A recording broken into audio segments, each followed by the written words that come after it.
19 మంది జడ్జీలు హైకోర్టు జడ్జిల ఫోన్లో ట్యాపింగ్. ఒక సుప్రీంకోర్టు జడ్జి ఫోన్ను ట్యాప్ చేశారట. సుప్రీంకోర్టు జడ్జి ఫోన్ కూడా ట్యాప్ చేశారట. ఇది చూడండి ఎంత దారుణంగా ఉన్నదండి.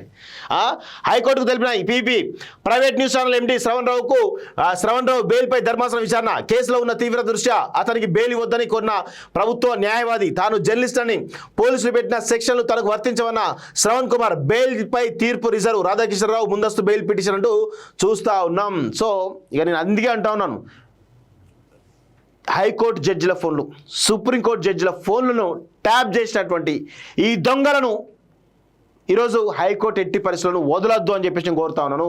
దయచేసి సుప్రీంకోర్టు ఈ యొక్క కేసును సుమోటోగా తీసుకోవాలి.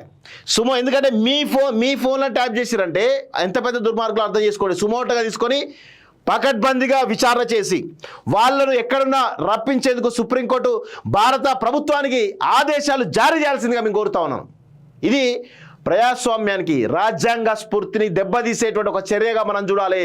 ఈరోజు సుప్రీంకోర్టు జడ్జిల ఫోన్లు, హైకోర్టు జడ్జిల ఫోన్లు, గవర్నర్ల ఫోన్లు, రాజ్యాంగాన్ని పరిరక్షించే వాళ్ళు, చట్టాన్ని పరిరక్షించే వాళ్ళ ఫోన్లు ట్యాప్ చేశారంటే మన భారత రాజ్యాంగం ఏ విధమైనటువంటి విఘాతం కలుగుతుందో మనం అర్థం చేసుకోవాల్సిన అవసరం ఉంది. అందుకే సుప్రీంకోర్టు చీఫ్ జస్టిస్ని కోరుతా ఉన్నాను, ఫోన్ ట్యాపింగ్ని సుమోటగా తీసుకొని మీరు భారతదేశ కేంద్ర ప్రభుత్వానికి ఒక ఆర్డర్ జారీ చేయండి.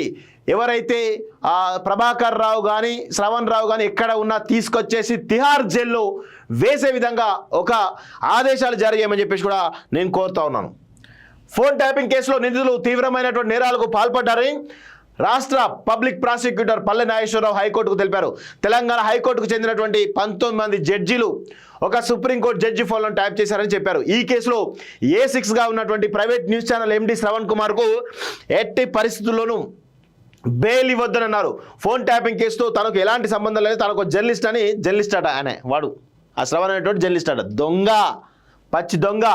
తానొక జర్నలిస్ట్ అని పోలీసులు పెట్టిన సెక్షన్లు తనకు వర్తించమని పేర్కొంటూ శ్రవణ్ కుమార్ రావు దాఖలు చేసినటువంటి బెయిల్ పిటిషన్పై జస్టిస్ సుజన ధర్మాసనం శుక్రవారం విచారణ చేపట్టింది. ఈ సందర్భంగా పల్లె నాగేశ్వరరావు వాదనలు వినిపిస్తూ శ్రవణ్ రావును తప్పించుకొని తిరుగుతున్న నేరగాడిగా ప్రకటించాల్సిందిగా దిగువ కోర్టులో ఇప్పటికే పిటిషన్ దాఖలు చేశామని తెలిపారు.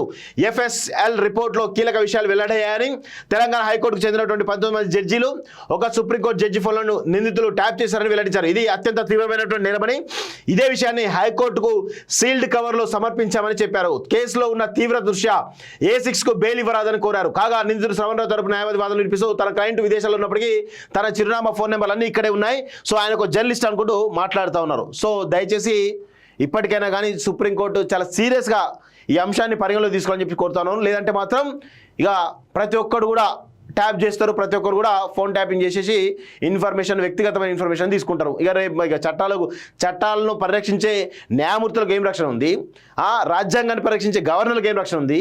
రేపు రాష్ట్రపతి ఫోన్లను అందరి ఫోన్లు ట్యాప్ చేస్తారు వీళ్ళంతా, ఈ దొంగన కొడుకు అంతా. ఏం చేస్తారు మీరు? చూస్తూ కూర్చుంటారా?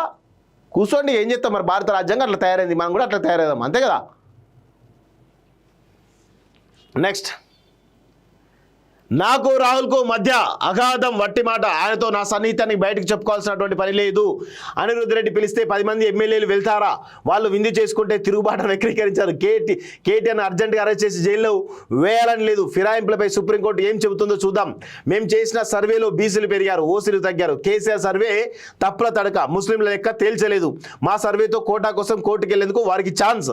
ఓబీసీలకు అన్యాయం చేసింది కిషన్ రెడ్డి, బీజేపీయే.